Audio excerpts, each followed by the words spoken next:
1 out of 4 people experience negative reactions from plastic surgery. Well, Isabella Gonzalez should be the poster child for that horror. Here she is after a trip to the spa for facial rejuvenation injections. It is speculated that she was injected with bad silicone that is not FDA approved. After spending nearly 2 months in the hospital, doctors fear that she may be permanently deformed. Wow. So that's our first accident, beauty spa blunders. And Isabel and her attorney, Diana Santa Maria, were actually scheduled to join us via Polycom, but it's just going to be Diana today. Diana, thanks for joining us. Where is Isabel today? Thank you, Dr. Stork. Unfortunately, Isabel is in the hospital. She's having yet another surgical procedure. This is her 50th day in the hospital. They continue to have to extract more foreign material and address the infectious process that's going on from this horrible reaction to the injections that were illegally administered to her. Who actually did do the injection? Was it a licensed physician?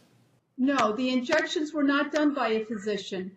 The owner of this salon is a massage therapist whose license was actually expired at the time.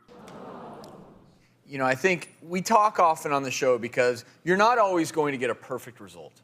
And you know, medicine is not a perfect world, but this is a massive red flag here. And you know, I guess, Diana, all that we can say right now is we hope that Isabel gets better.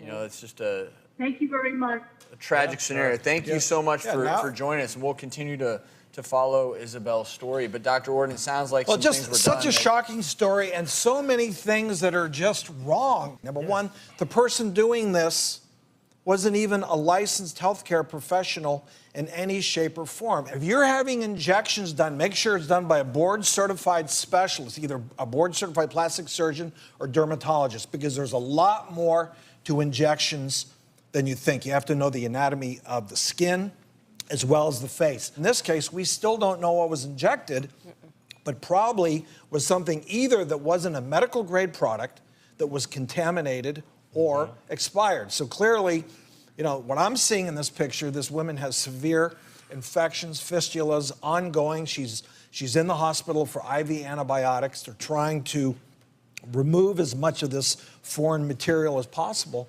But, you know, she's going to be left with some permanent scarring, I'm sure. If the patient wants to know if this is an FDA-approved product and it's not expired, do they just ask to see it? Well, sure.